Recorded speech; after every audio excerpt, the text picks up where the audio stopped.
Man,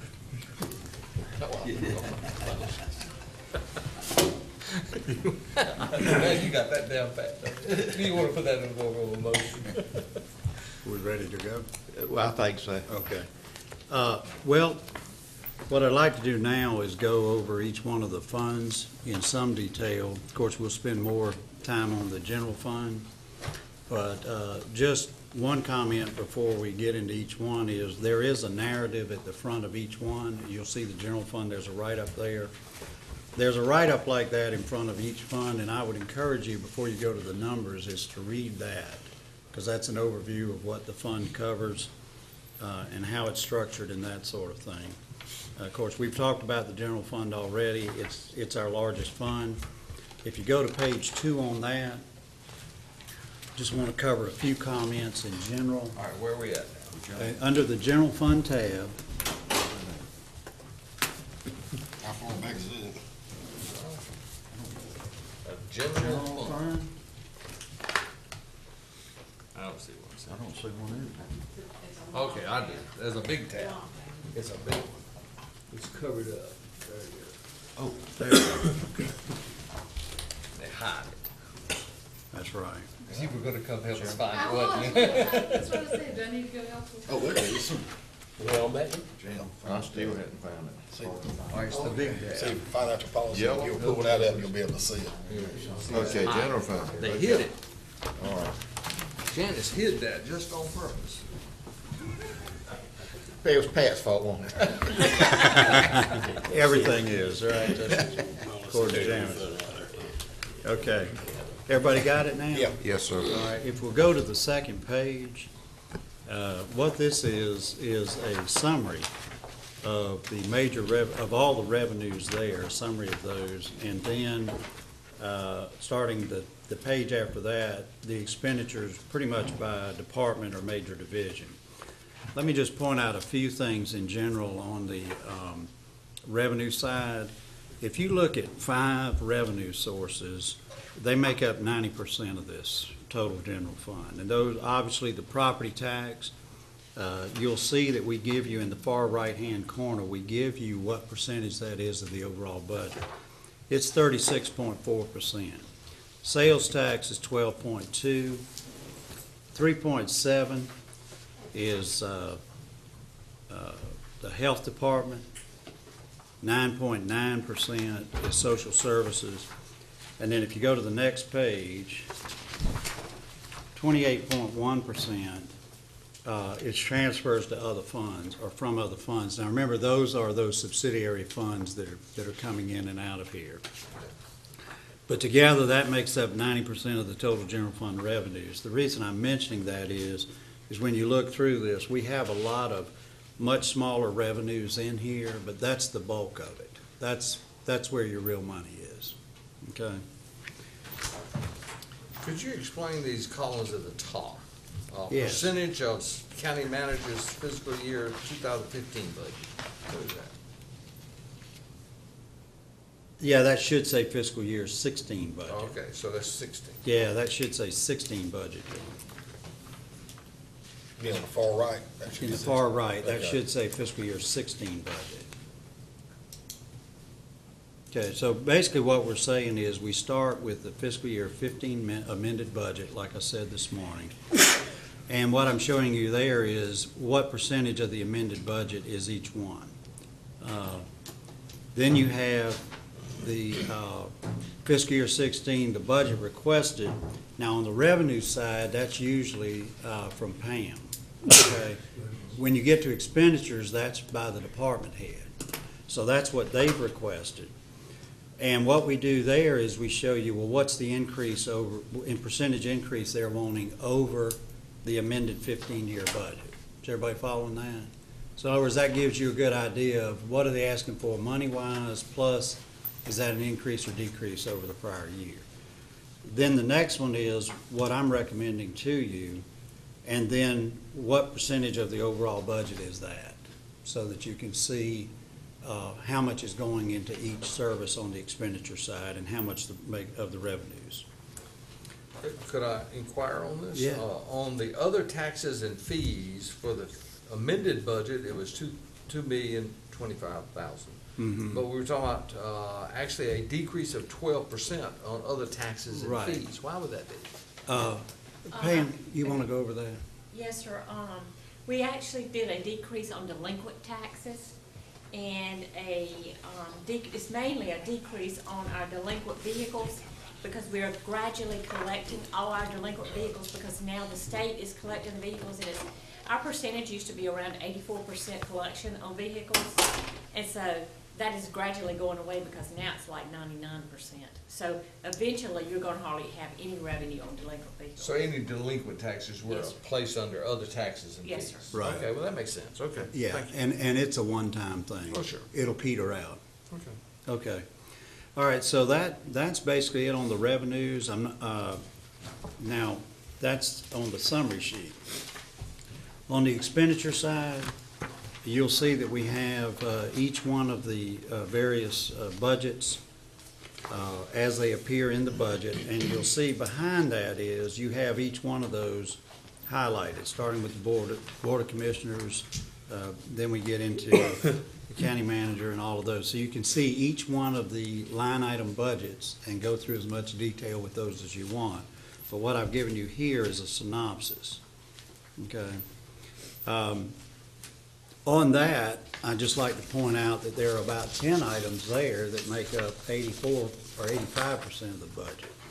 If you look at facilities services, I'm doing these in the order they show up. It's about the 10th line down. Everybody see that? Under expenditures? Is everybody? Yes. Okay. That's $3.7 million. Sheriff's Department is $8.346 million. The detention center is almost $6 million. The Health Department expenditures are $8,446,000. Social Services is $20,409,000.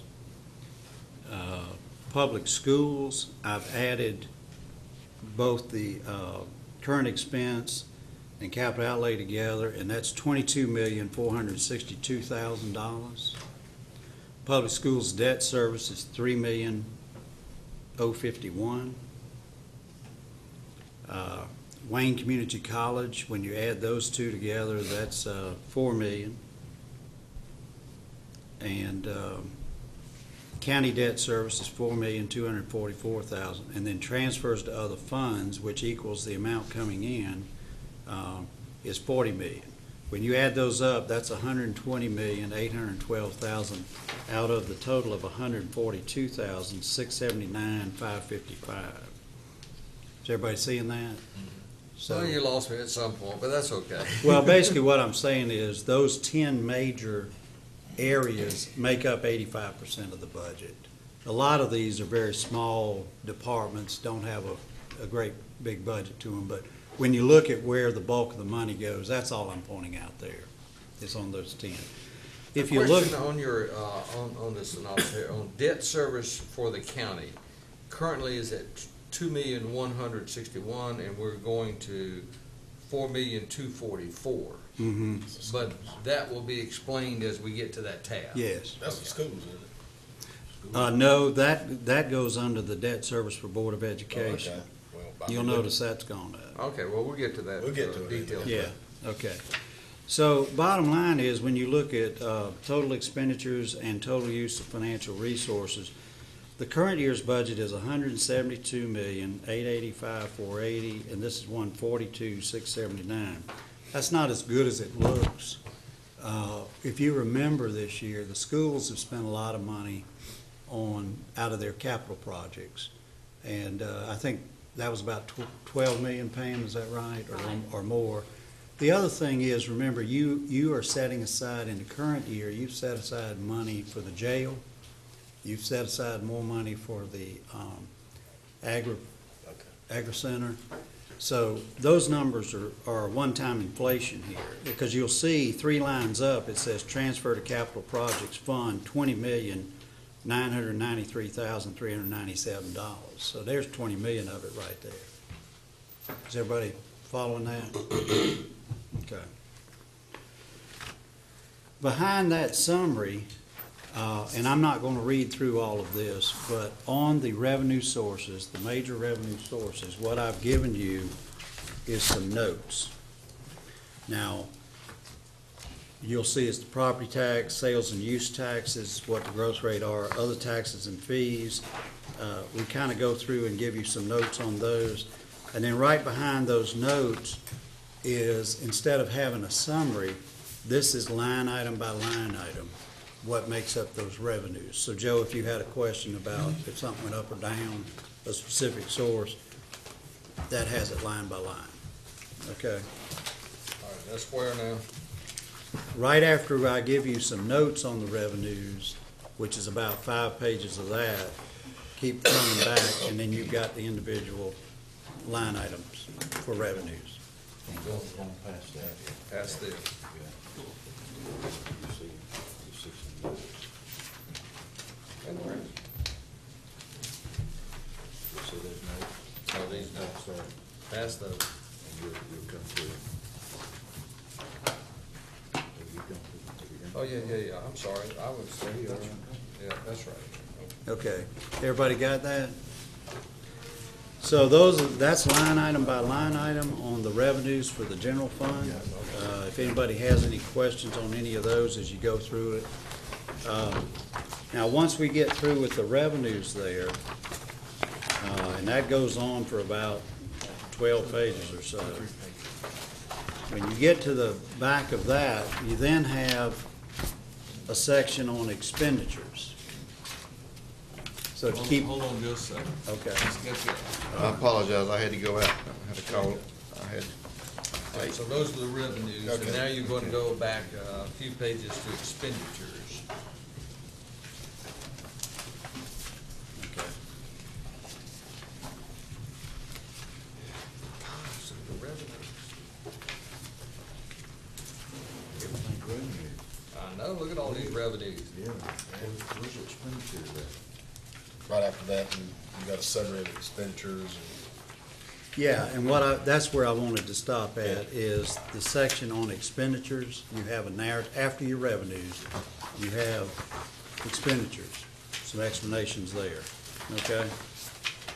Well, I didn't see the expenditures. Well, keep going. Well, I got all the way back to the line item. Did you find it? No. When you finish the revenue, the detailed revenues, there should be about 6 or 7 pages explaining expenditures. I don't see it. Looks like this. Well, it said, I'm just Go going to by. the back right before Board of Commissioner tab. Okay, I got the Looks page like where it this. says expenditures, okay, it explains it. That's Got a it. summary Yeah. sheet. Oh, it's a summary sheet. Yeah, that's what I'm Then talking behind Okay, well, that. I was looking at this. I was looking for a chart, that's what I was looking for. No. Okay.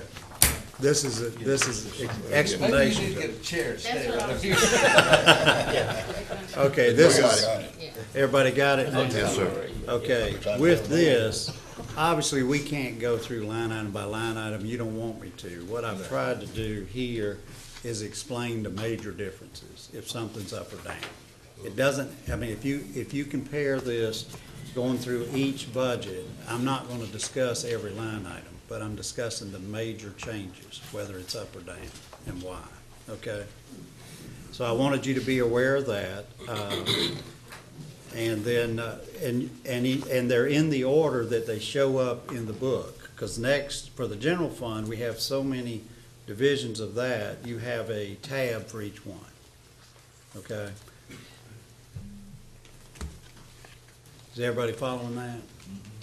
Okay. And again, I don't see taking the time to read through all of those today unless y'all want to, but as you read through it, that's the explanations for those general fund expenditures, okay? Let's see, there may be a couple of things I want to mention. There is, one thing I do want to mention, as you go to the back of it, next to last page,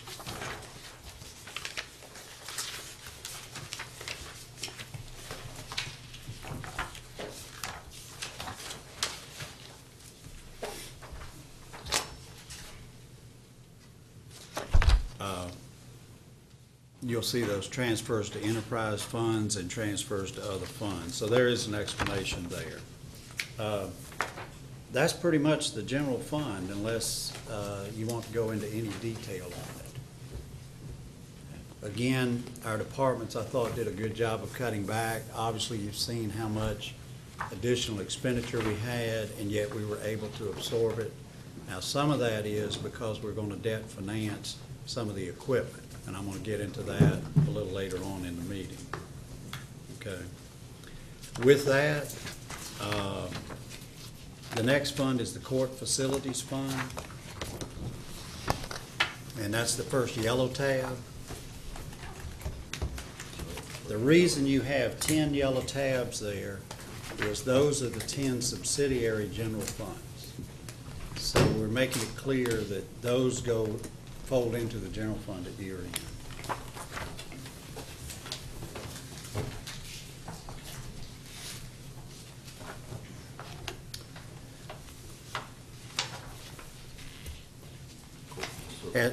And as we say in the write-up on it, the sheriff's responsible for providing court security. Some but not all court security personnel are budgeted in this fund. The remainder is funded as part of the sheriff's office. This also covers costs for maintaining the facilities, the court facilities, DA's offices, things like that. Under my notes, I wanted to go over this with you. Salaries and wages have been increased to transfer 2 bailiffs from the sheriff's office to this fund. Fringe benefits have been increased accordingly. What we realized is we can pay salaries out of this fund, so I'm able to reduce the general fund by using some of this money. And we're bringing in more money in this fund than we've been using, so that fund balance has been growing. So that's a good way to use some of that fund balance and reduce the impact on our general fund. So I asked Pam to move 2 bailiffs over to here. Okay. Judge Jones has asked for some improvements to cover physical improvements for court security. We've put that amount in here, and again, it'll come out of this fund. And the Facilities Committee is in the process of reviewing all of that, and we'll make some recommendations back. But you have budgeted for that. Yes, there's $50,161 in there. Indirect costs have been included for the first time, as suggested by the auditing firm. I probably should have put as required by the auditing firm. It was a pretty strong suggestion, right? Yes. Okay. So that's pretty much that fund. There's not a lot of money, but that's where it would go. Anybody have any questions on that? Okay, the next one is the County Sales Tax Capital Reserve Fund. Again, this is a subsidiary fund of the general fund. It's used to account for the portions of 2 local option sales taxes that are required by state law to be spent either for school construction or the debt service. And then we go into what percentages of each one are done. Okay. The primary change there, I believe, was that they wanted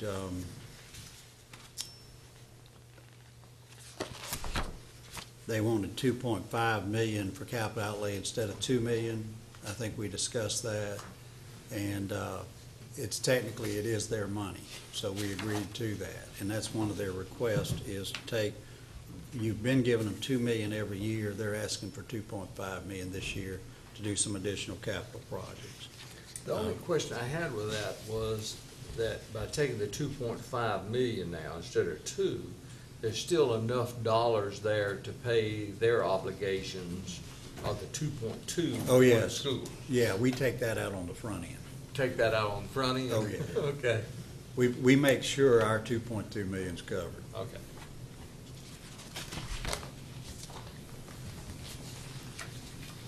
Okay, the next thing is Senior Citizens Fund. And as y'all know, this is the fund that operates the Services on Aging Department. If you look at the notes below, and I explain in the write-up where the funding comes from for that facility, I'd encourage you to read all of that. But under notes, this budget is $61,422 lower than fiscal year 2016. This is primarily due to programming supplies being decreased. We've appropriated $160,000 $508 less, but the transfer from the general fund is increased by $137,804. This is due to the fund balance being drawn down over the years to a level that cannot continue to support the program as in past years. In other words, we've had a fund balance that had been built up through the years. We've been spending that down. We're now at a point where it's pretty much gone. So you're having to take more out of your general fund and transfer that in every year, or you would have to cut the programming. What has happened is when you created the new facility over there, the programming has exploded. I mean, it's a success story. It's like 3 times the participation rate that it was before. You're being conservative on 3 times. Probably. But that's the number Aaron had given me before. So my point is that with that comes some increased cost. But it is definitely a success story.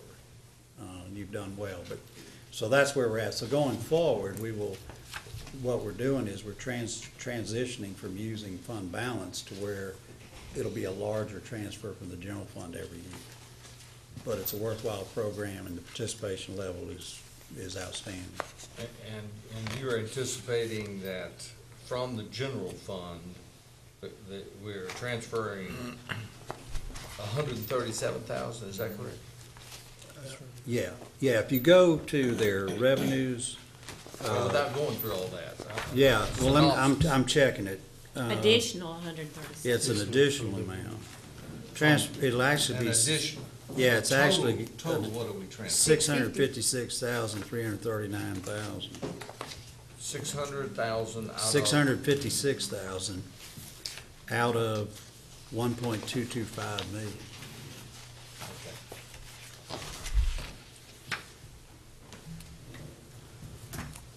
So said another way, the revenues, the various grant programs and all that cover about half of it, and then you pay half of it out of tax money. Okay.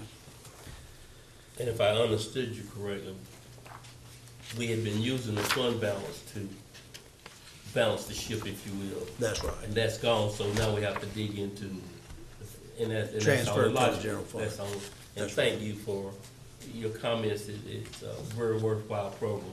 Yeah. When I'm down there, it's used by folk who have worked hard and deserve to have a place like that. That's right.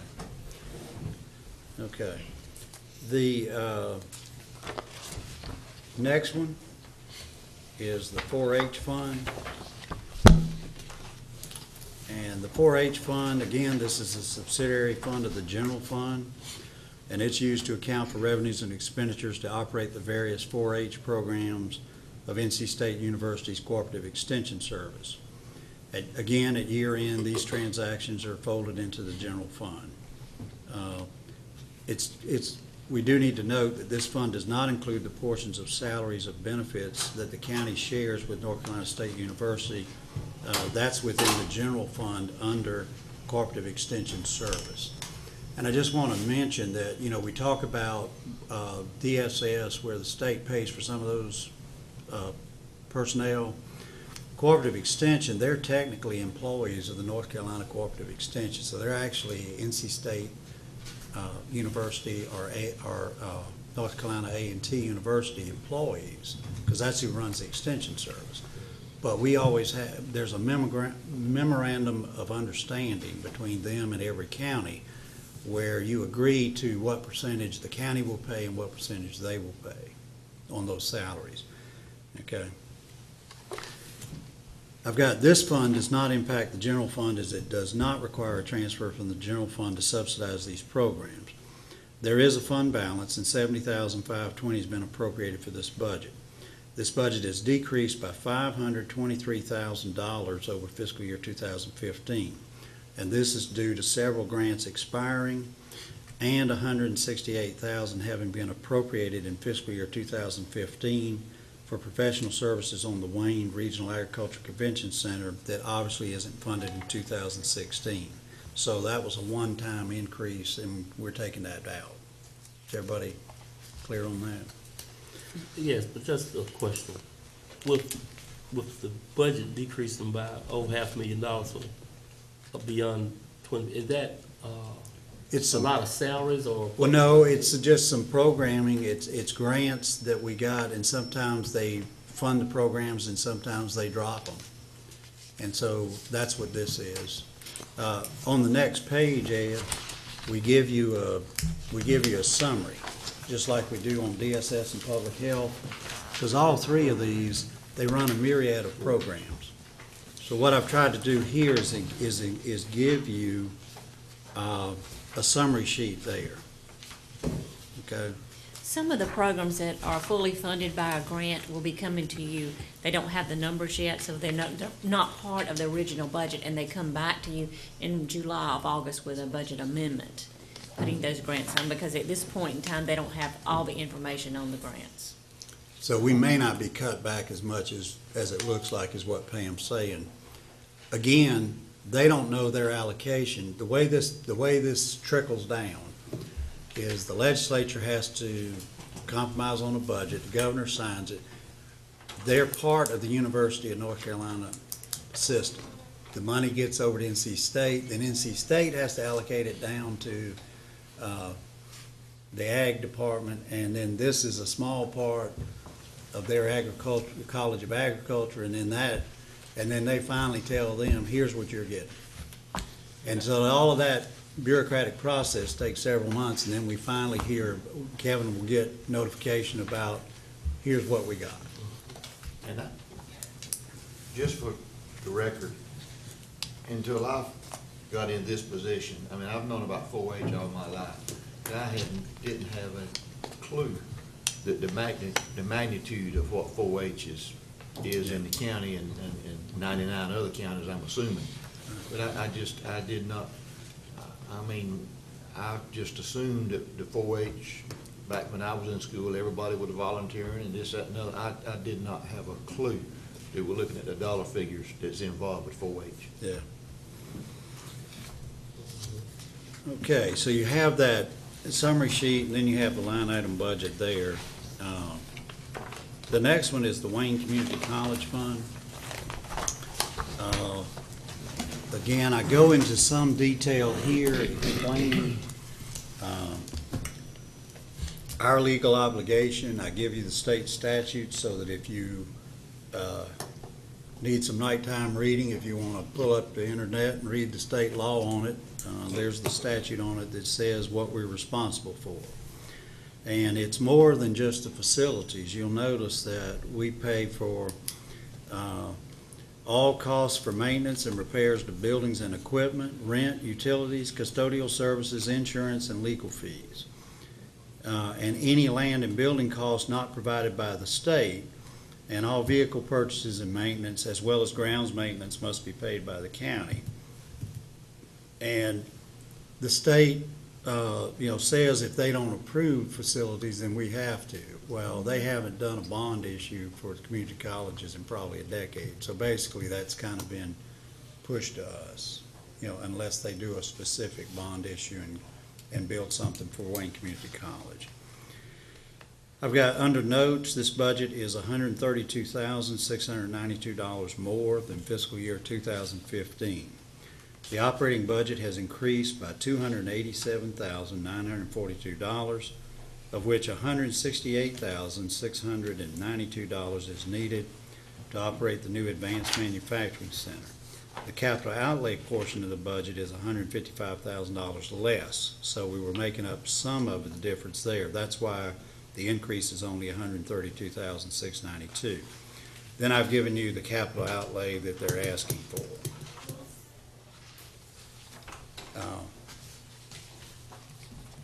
They asked, if you look at what they asked for considerably more than what I granted them.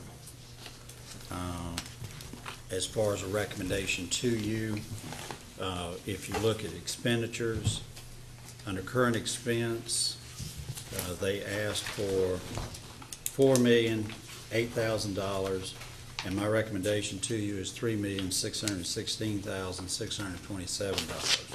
So that's what, almost $400,000 less.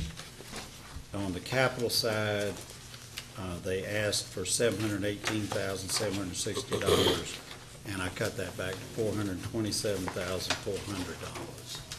And again, the biggest thing we face out there is the operating expenses are going up because of the Advanced Manufacturing Center. That's a given that we've got to do that.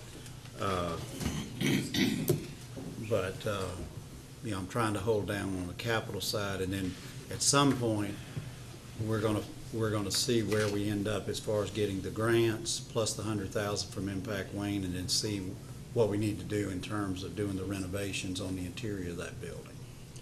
So, Is the expense of the operating of the Advanced Manufacturing Center in this current expense?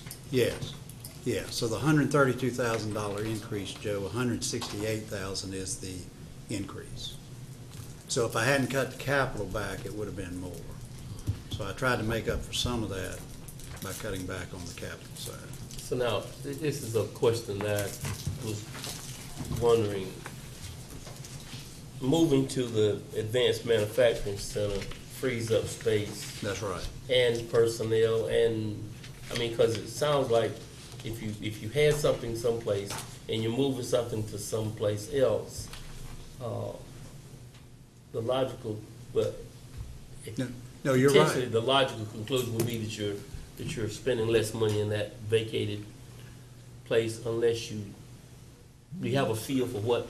Well, they don't really decrease the electricity and things like that because they've got to heat and cool that space still. But you're absolutely right. A lot of the personnel will be moving because if you move welding or CNC, you know, all of that will go. As the equipment goes, the people teaching those courses will be out there. And that will free up space. And they do have plans to backfill that space. So they will. They have not shared that at this point. I mean, we talked in general, but that's been a year ago when we talked about the advanced manufacturing. But One of the key things though is, you know, they had already requested more space at the college. This is gonna free up space, and basically, the way I see this is, we're trading off space at the Advanced Manufacturing Center that cost us $10 and something a square foot, compared to $200 some a square foot that we would have had to build at the college, and now we don't have to build. that's right. And that's about at 22,000 square feet. So you're exactly right. It was a big savings in Well, classroom space. I think, and I'm not looking at it, but I think you said they requested, whatever the dollar figure they requested, you recommended $400,000 or so less. Yes. Did they give you a breakdown of what that $400,000? Yes, I have a booklet that thick. If any of you'd like to read through their request, I'll be happy to provide that to you. I was just curious Okay. as to, since it's an educational institution. Absolutely. And I'm always wondering. No, we're totally Who's transparent. Yeah. Any of these requests you want to see, I'm more than happy to provide it to you. But it's a detailed explanation of what they want, why they want it. Good. And a lot of that was for the existing programming and things. What I put the increase on was what I felt was absolutely necessary to open that advanced manufacturing center. And we went through it line by line. So, you know, you gotta give them electricity, you know, and various things like that. Insurance on the building, those kinds of things, you know, you gotta provide that. So that's where the 168,000 increase came from. So, Mr. Chairman. Mr. Mayor, I think we actually got better than a $10 a square foot deal on that building, because when you look at the bus duct in there and the things that Eaton left for us, the Oh, yeah. the material racks, that's right. what you're looking at, compressors, what you're looking at is that you're looking at probably, if you had to buy all this stuff new, and look at the power that's in that building. I'm talking about from Progress Energy. Right. You're probably looking somewhere in the $250,000 range, looking at Right. having to do all that. So $10 a square foot is really not, this thing is move-in ready. Yeah. If that building had have been, it didn't have anything, a manufacturing plant before, these expenses that we're looking at would would be a lot more Yeah. than what we're looking at. Well, it's a huge saving. It is There's a no huge question, savings. because what you've deferred in terms of classroom space, as Wayne said, for, around $200, and you got it, for 10 or less, but let's just use 10. I mean, that's 90%. You got classroom space at 10% of the cost. That doesn't happen every day. And when you do that times 22,000 square feet, that's a lot of money. Okay, revaluation fund, this is a very straightforward one. We do this one, you probably ask, well, why do we have to have a separate fund for this? You do that because state law requires that. I've given you the statute on it. We revalue properties, every 8 years. What the law says, the statute I've given you is that this fund must be established to cover these costs of a revaluation. So the state basically wants to be assured, because it's a big ticket item to do a revaluation, they want to be sure that the county has set aside enough money to do it right. So you basically determine what you think your costs are going to be, divide it by 8, and you're supposed to set aside that amount of money every year. This is a restricted fund then? Yes, it's totally restricted. It When's the can't be. next one? Next Pardon? reval, when's the next one? It's effective 2019. 2019. Thank you. Yeah, 2019. yeah. This Yes, is sir. just an observation. We work to reduce property taxes, little by little. But then we, on the other side, revalue property, and sometimes I think the public out there feel like it matches, sometimes they feel like it does not. And just for the public paying side of it, we, as a body, I think we need to be concerned that revaluation is good, but keep in mind, that's still costing the taxpayers some extra dollars. And so, I know we're not setting that process, but I just want us not to overlook the fact that we reduce the property taxes, pizza, and revaluation can make it jump like that. Yeah. Let me address that. When you do a revaluation, state law requires that you drop the tax rate down to what's called a revenue neutral rate. So for instance, if we collect, I believe we collect $51 million of property tax this year. Okay, if we were doing a revaluation next year, if your tax base grew by 10%, okay, we have to do a mathematical formula that says what would the tax rate have to be to generate the identical amount of money, which is the 51 million. And by definition, if your tax base goes up 10%, your tax rate is going to drop by 10%. Is everybody following that? I do, but I can tell you from experience, it never happened with my tax Well, that's bill. what I was Well- wanting to know that. Well, Not everybody's I'm coming to that. Okay, I'm you're coming to that. Remember, that is in aggregate, Yeah. okay? The county has generated the same amount of money, dropped the tax rate for the same amount, so it's not gotten a windfall, is the point I'm getting. The county, that's the revenue neutral tax rate. If you as a board decide you want more money, you have to have a public hearing and say, here's the revenue neutral rate, and we're taking it up 2 cents or whatever, and that way people know this is really a tax increase, because you didn't drop it to the revenue neutral rate. Is everybody following that? All right, now that's in aggregate. Now, let's come to Ed Cromartie and Joe Daugherty, okay? That doesn't guarantee that your tax bill went down 10%, because depending on the value of your property, if your property went up 20%, you're gonna see a tax increase. If you went up higher than the average that the rate went down, the individual may see a tax increase. Ray, on the other hand, if his value stayed the same, his tax bill will be the same. If Bill's property dropped by 5% on the reval, Bill's gonna see a 5% reduction in his bill. So on an individual basis, it can fluctuate. But on average, under the example I've given you, the tax rate would have gone down 10%. But if people's property matched that 10%, their tax bill would stay the same.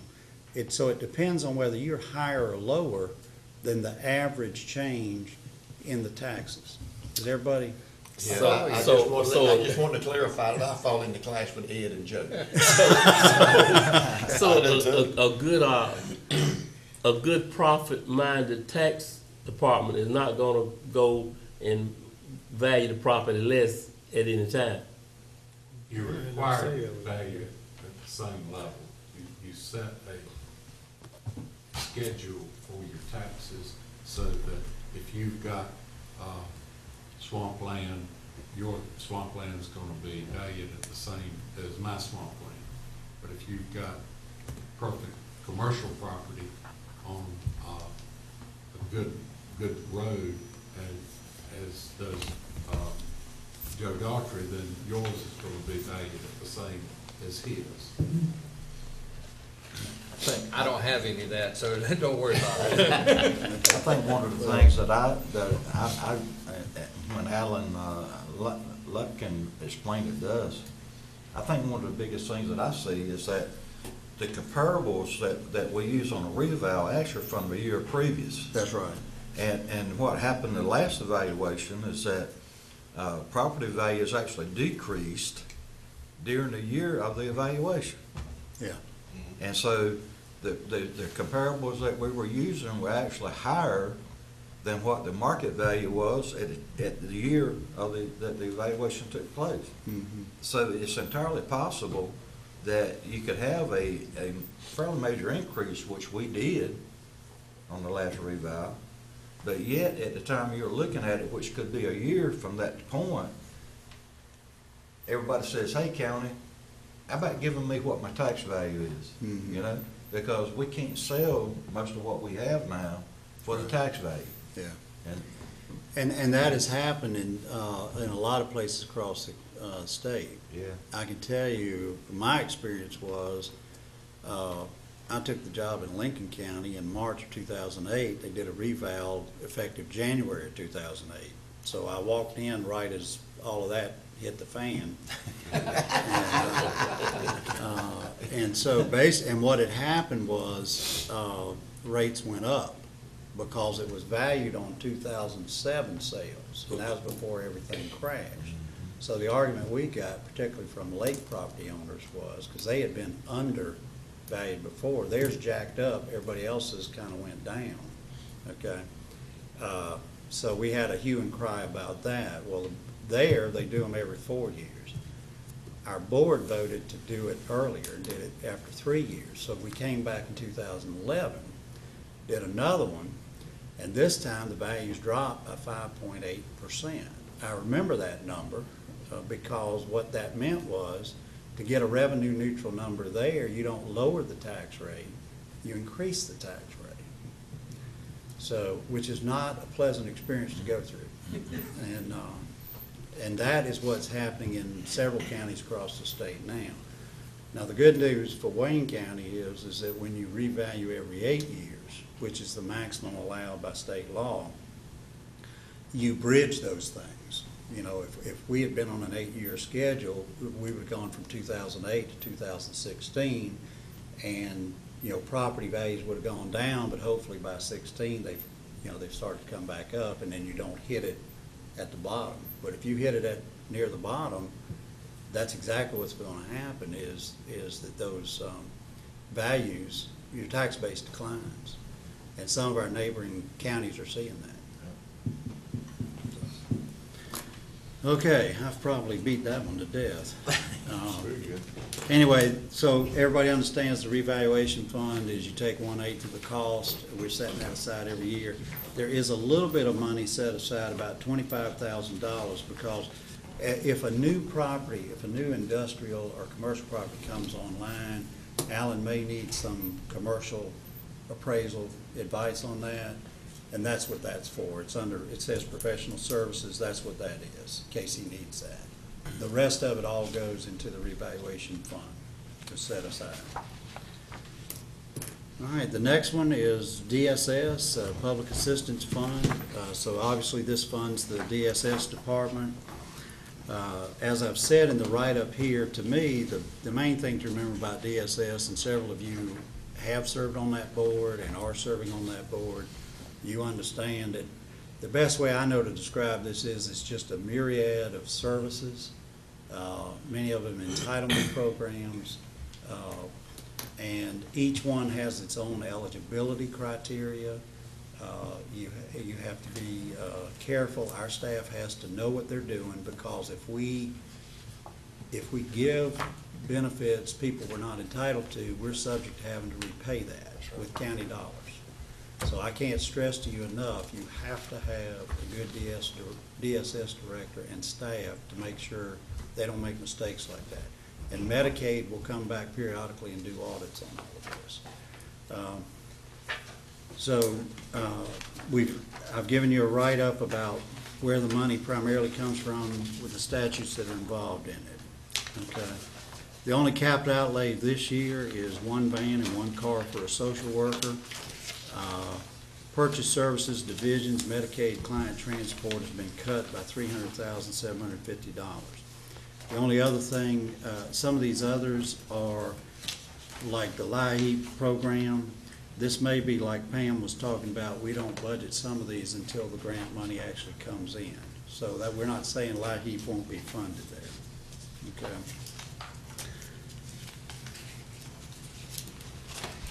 We have given you, on the next page, we've given you a summary sheet on the various programs. We like to do this for you because, as we explained, they have different eligibility criteria, but they also have different levels of participation by the state and federal government. So what we've given you here is on the revenue estimates, we're showing you where the money's coming from on these various programs. Everybody seeing that? So the county's about $7,070,000 out of the total $21,905,000 budget. Let me hear that figure again. The county pays in $7 million? $7,070,028. Is everybody on this summary sheet? Okay. Joe, if you go under the column marked county, you've got the transfers in from the general fund, and then we appropriate about $2 million every year. Now, don't get too excited about that, because we typically don't spend that. We've been appropriating about $2 million in fund balance every year, and we end up not spending it. So it's usually there every year.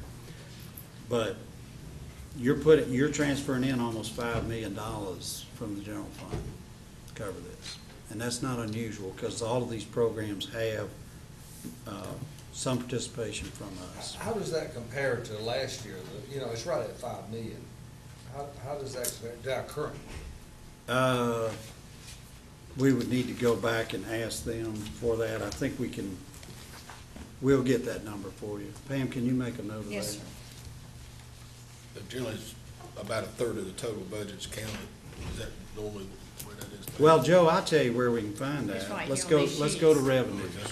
Go to your revenue sheet. Down at the bottom of the second page. Okay. Everybody see transfers from 110? Okay. It actually has gone down. Everybody see that, from 4,552,565 to 4,243,793. And the fund balance appropriated stayed the same. So in essence, it's decreased over last year. Have you got a calculator over there?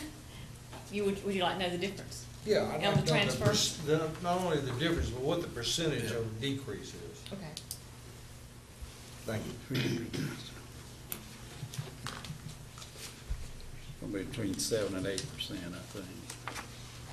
I mean, that's interesting that, you know, that the new budget was actually a decrease from county dollars. Yeah. And I think, you know, that we should commend the staff and the board for actually having a reduction. Well, they're doing a good job on it. And remember, some of that, I think, is some of that Northwood savings. because remember, we did the 3 positions, they also cut back on that contract where they were scanning in the Yeah. documents and That's right. disposing of them, which is $140,000. That's right. And I hope the Northwoods thing will continue That's right. to push it down. Yeah, so Well, really, that's the hope, what so, you're yeah. seeing is some of that savings, right? Well, I mean, our overall goal was to reduce expenditure. That's right. That was what we set out to do in our retreat. That's right, And it's good to see that staff is working hard to accommodate that. yeah. And when that happens, we need to commend them and thank them for a job well done. We appreciate it. Okay, the next one is Public Health Fund. Again, I've given you a write-up there. I would encourage you to read that. But before I get too far ahead there. Yeah. The Northwoods, are we paying for that in this Yes. fiscal year? Yes, Okay, so that's why it didn't show this large increase That's in your right. synopsis? correct. Because we're paying it in this fiscal year? That's correct. Okay. Yeah, that's All right. correct. I also had a question. We don't have, the state hasn't done their budget yet, so are we pretty sure that they're not gonna cut? Well, there's 2 schools of thought on that. You can budget and but if you budgeted and didn't put theirs in, your budget would be extremely low. Right. And the other thought is that you go with historically what they've done and what you think they're gonna do. And they do, DHHS, which is Department of Health and Human Services for the state, does give some guidance to our DSS directors.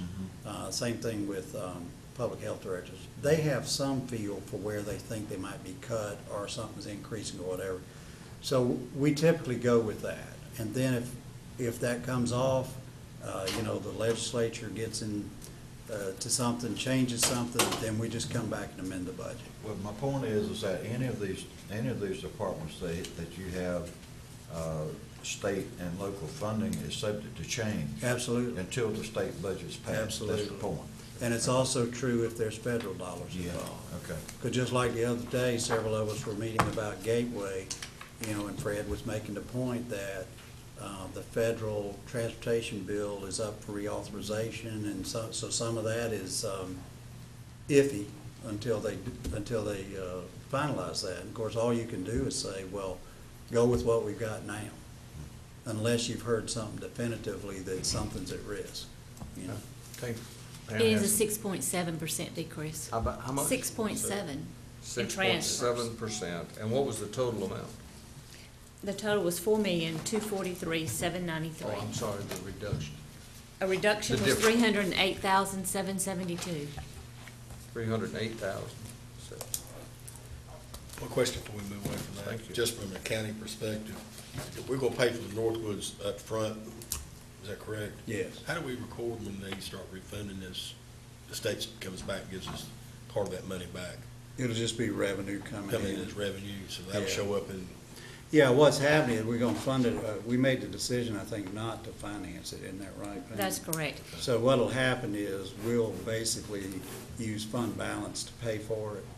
And so that'll decrease your fund balance, but then in the following years, as we get the revenues in on reimbursements, that'll increase your fund balance back up. Okay. So in essence, it's the same as if you finance it, we'll just get the money over gradually. okay.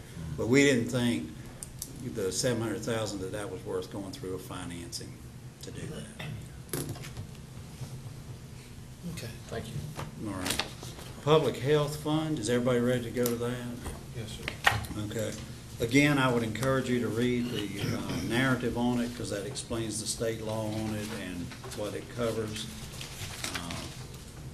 Notes on that, this budget's $273,942 less than fiscal year 2015.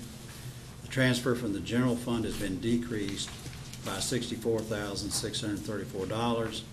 And also, the appropriated fund balance has been decreased by $119,741. So that's a significant improvement over the current year. It goes back again to what Joe's saying is, our departments have done a good job of cutting these costs. What's the ballpark figure on that percentage? Well, let's see, the total is $273,942. I'll get the transfers. Okay. That'll be good. All right, if you'll work on that. Behind that, well, I did want to stress, one environmental health inspector position's been cut, and that saves approximately $54,000. Was that an open position? I'm not sure, but Davin was comfortable with it. I can't answer that. Okay.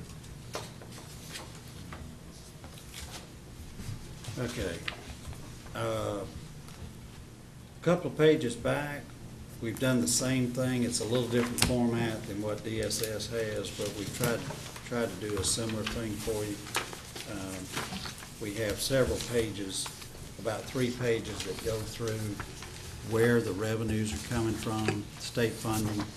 I think the second page is the best one to look at, because this takes it area by area and tells you what's paid by the state, what's paid by various grants, and then the county. About the middle of the sheet, does everybody see that, is where the county is? So you can see on every program what we've got to pay on all of these. And I want to stress that, as I said in the write-up here, a lot of this is not optional. A lot of these, state law requires the county to participate in. They're what called mandatory programs under public health. As far as the percentage on the health department, we are required by law to fund them at the same exact dollar amount as we did, I think it was in 2012. So that the decrease is in the fund balance appropriation, it's not in the transfer. So our transfer is identical as to what we transferred last year. We could fund additional money if we wanted to, but we can't go below that 2,209,000, I think is what it was. So we're funding at the exact same level. That is a law that we were required to do, I think, beginning last year. Yeah, the same thing happens with schools. Once you give, and so you need to keep that in mind, once you give them a certain amount of money, that's the new floor. Okay. So what I'm saying is, even though the total decreased, our county dollars stayed the same. Right. But And it what has- was the percentage of decrease in the overall budget then? Okay, I'll get you that. Let's do it that way. With that, we'll move on while Pam calculates that. The next thing is the Wayne County Schools. This is the current expense fund. Again, I want to just stress, we've given you their entire request. And I can't say enough about this. This is a huge improvement. As y'all know, we've been getting about 4 pages for a budget request. Sandra McCullens to be commended for that, as well as their new finance director, Beverly Boltonhouse. They've worked with us. They have gone and looked at other formats that other counties use, and this has a lot of detailed information. So I would encourage y'all to read it, because several of you have expressed an interest in getting more detailed information about the schools. I think this will give you that information. So I would encourage you to read it. They have, the other thing I want to stress is the schools have, I believe it's 6 or 7 separate funds. This covers each one of them. So this is a complete budget, okay? And when you're looking at it, we're the local fund, because they segregate their state money from their local money. Okay, so as you're reading through this, keep that in mind. I think, is it Fund 8, Pam? Anyways, it's the local funds there, is where our money comes in. And you'll see that coming in. It's a 3% increase total budget. 3%. Yes, sir. Oh, they exceeded the 2.5 we requested. Yeah. Attaboy. Okay. Under the notes, the Board of Education has submitted its proposed fiscal year 16 budget request, asking for $200,000 more than in fiscal 15. Obviously, they would have liked more, but they compromised on this number during our discussions. Now, I had those discussions prior to finalizing my recommendation on watch, and so I went back and gave them an additional $20,000 because we had it at that point. because obviously they wanted much more. Pam and Wayne and I met with them, met with the superintendent and the chairman and the finance director. And that's really the way to do the budget, is to have some discussions on the front end. And we were able to agree on these numbers. And I think going up $220,000 on about a $23 million budget is a very reasonable amount. We would like to have done more, as I explained to them, but the issue was we had to eat $1,053,000 of new debt for schools, so we just couldn't do everything. But in future years, now that that debt service is built in, we'll probably be able to do a little better than this each year. Okay? And given the fact that they have not been getting additional monies each year to offset inflation, this is an improvement. We're heading in the right direction now about where we need to get to with them. Could I expand a little bit on that? Because we had originally talked about $750 was the dollars that we would have to be paying on our capital share on paying off those bonds. Mhm. And that has escalated to over $1 million Mhm. because of how we had to finance it. That's correct. So there, it's almost $300,000 more that we're having to pay out. And as that decreases, then we can increase the funding over on the other side. Correct. That's exactly correct. And that's exactly why I had to go back to them and say, we can't absorb all of this in 1 year. Right, okay. Okay. I just want to reiterate that, as I've said before, any positions that are in addition to the state's base formula are paid fully by county dollars. And I told you earlier in the issues that we have 144 of those people. Now, they're not all teachers, but they're employees. And I think the House's version calls for a 2% increase. So my point is, they're going to have this additional money in order to offset those kinds of costs. Can you explain a little bit about what these local positions are? Well, it's in her budget here. If Oh, you okay. go to page. I'll study through the budget. Okay. I won't take up your I'll time, skip it. but But it is in here. It gives you every single But I'm not position quite that's- understanding if the state is supposed to be paying for the personnel to operate the schools, why Well- they would be local. Well, here's what happens. I mean, you guys have been on for 2 years now. You see the same trend is the state participates, but they never participate enough. And so what happens is they have the basic plan. And that, let's just take a school. I mean, they'll say you get a principal and assistant, maybe 2 assistant principals, media center director, so many counselors, and depending on if it's elementary, let's just take elementary because that's easy. And you got so many grades, you need X number of teachers. That's the bare minimum. That's what they give you. That's what they fund. Now, if you want something additional, you pay for it. And those people are still state employees, but they're locally funded. And so but here's the deal is, if the state comes along and says, all teachers and what they call non-certified positions, which is everybody who's doesn't have a teaching credential. If they let's just say, for the sake of argument, they give them 2% raises. These people over and above the bare minimum that the school system has hired, all of that, their raise has to come from local money, because the state hadn't funded the base salaries, and they're not going to fund the increases. Does that help? It does, Explain it? it does. And so when you hear this issue about local supplements, you also have that, because in addition to the number of additional positions, school systems pay higher than the base salary. Because remember, when everybody is a state employee, they're getting paid not only for that number of positions, but at the rate that the state sets. If you want to pay them better than that in order to retain better teachers and all, then you pay teacher supplements. And so those school systems that have more tax base and tax and all, then they will give teacher supplements. So it's not just the 144 positions, it's also for teacher supplements. And so, all of that is established by the school board? correct. Okay.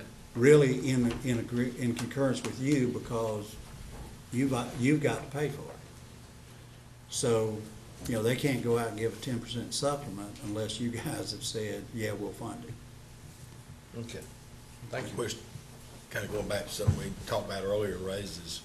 If they get a 2%, the ones that we're responsible for, it's not just the salary, it's the other fringes that come with it. Correct. Is that correct? That's correct, just like with us. Okay. That's right. Just wanted to point that out. That's right. And it is 143.96 employees paid from local funds. Yeah. Oh, 143.96 employees paid from local funds. 143.96. Full-time equivalents. Full-time It's part-time. Okay, I was going to say, where did you get a .96 person? Well, that's why I said 144. Okay. Okay. So that's basically it. So what I'm recommending to you is 220,000 more. Okay. And if y'all remember, they will also get the 131,000. Remember, I think it was last year, we saw where they had about 500-something thousand in fund balance. We met with the school superintendent, and we agreed they would take it over 4 years at about 131,000 each year. So this coming up budget will be the second year of that 131,000 addition. Okay. Okay, Wayne County Schools Capital Fund, as I said previously, they have requested a $500,000 more. You've been giving them $2 million per year, Pam, I don't know how many years, a long time, so this takes that up. They do have the fund balance, and as Joe correctly pointed out, this is over and above the $2.2 million they transfer into us for the debt service. So everything's covered there. So I'm recommending that you agree to that request for $2.5 million. The next fund is the Emergency 911 Fund. And what this is not the local money, this is the state money that comes in. This is the 60 cent on each active voice communication service that everybody pays. So you pay it on your cell phone, you pay it on the landline each month. That now goes into a state 911 fund. They apportion that out, and they actually tell us how much they're going to provide to us, okay? Now, the reason that this budget jumps up dramatically, the reason is we have included, we're assuming we're gonna get the state grant to build the facility. Obviously, if we don't get the state grant, then we gotta drop back and punt. We obviously aren't gonna go out and build it until we decide, how we get the money. But I went ahead and put it in here. We won't know on the grant probably before you pass this budget. But again, we won't spend it unless we get the grant money in there, because we'll have to back up and see where we go from there. Anybody have any questions on that? There is one bit of good news, is the state, if you look at the estimated revenues from the state, the current year is $335,083. This year, they're giving us $439,927. Now, what they've been doing, and of course, Joe Gurley's well aware of this, is they're so restrictive on the money that we've built up a sizable fund balance here. And what they're doing is, you'll notice that we're appropriating $189,000 of fund balance. In the current year, we had to appropriate $345,000 fund balance. So they're actually making us use that down, is what they're doing. But the good news is it's at a slower rate than it has been. And because we've built that fund balance, this is the one where I'm talking about if we get the grant, and let's say it doesn't cover the full expense, one of the things that the facilities committee's talked about is that we would look at getting them to release using some of that money that's has built up. And that's one of the issues here is we do have a good, fairly large fund balance, but it's so restricted. The reason it's built up is because we couldn't spend it. That's right. Yeah. And what is happening is, at the state level, is they are trying to, what they did is, it used to be, these were local taxes. And so the money came into Wayne County, and Wayne County spent it, and you spent it on the 911 center. And that's, as long as you did that, you were fine. The state, as I said in the write-up there, I've given you a detailed explanation of that. The state changed the law. They basically converted that to state money, the state tax. And now they fully control it, and they tell you how much they're gonna give you. What they've done, the reason you're getting less money is, they've set aside a pool of money for grants, which is primarily to more rural areas just to get basic 911 service. They're also, however, doing some of these facilities, so we do have an opportunity to try to get some of this grant money to get us a building. So, but if you're wondering where that money came from, it came from the fact that they've been taking it from us because they converted it to a state fund. Everybody good on that one? Yep. Any questions on that? Let's hold up just a minute and make a decision. According to my calendar, there's something going on at the senior center at 11:30. That's right. It's 11 o'clock. We need to make a decision whether we're going to break and go to that, or whether we want to finish this budget. And if we break and go to it and then come back and finish the budget, we're looking at 3 or 4 o'clock. So y'all make a decision on what you want to do. Do you want to go move forward with this budget, or? Yeah. Joe and I have a 1 o'clock gateway meeting anyway, Yeah. and Ray. No, mine was wrong. Uh-oh. I'm good. How long do y'all think y'all's meeting will be? I think about an hour, usually what it does. Do we want, Yeah, well, Do we're we not wanna gonna come go into back at- budget item, so it's. well, do we want to come back at 2? Um, Or 2:15, 2:30? That'll give you guys time to Yeah. finish your meeting. yeah, I don't have any problem with that, I mean. Because we still have a few to go through, and then I'd like to go through the CIP with you. Not item by item, but just, But then I'm gonna make a suggestion. Let's go ahead and move forward for a while. Okay. And we just go to lunch somewhere, or have it brought in or something, and then let them go to their meeting, and we'll come back at 2, what'd you say, 2:30? Yeah, you Right. suppose they can bring some sandwiches or something? If I- You know, Yeah. bring something here, I something. mean, this might be kind of late notice, but what do you think, Marcia? We'll do whatever you want to do. Will you make that a form of a motion? About a 5-minute break. We'll, About a 5-minute break right now. we'll bring lunch in. Janice is going to get that Okay, ordered. all right, we need to take a 5-minute break right now.